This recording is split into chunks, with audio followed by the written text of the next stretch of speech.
Hello everyone, welcome to the HardReset channel, and today I'm going to show you how to change the movie recording size on the Canon EOS R50 camera.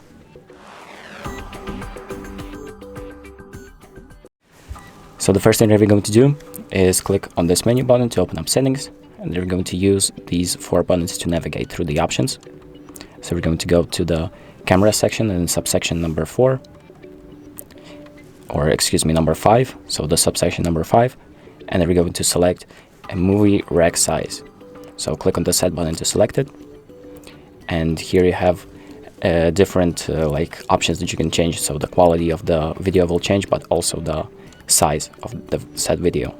So there's 4K, there's FHD 50, there's FHD 50 FPS and FHD 25 FPS.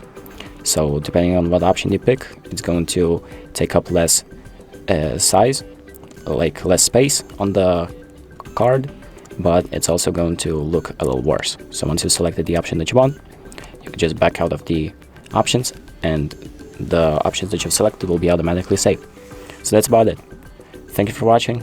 I hope this video helps, and make sure to like and subscribe.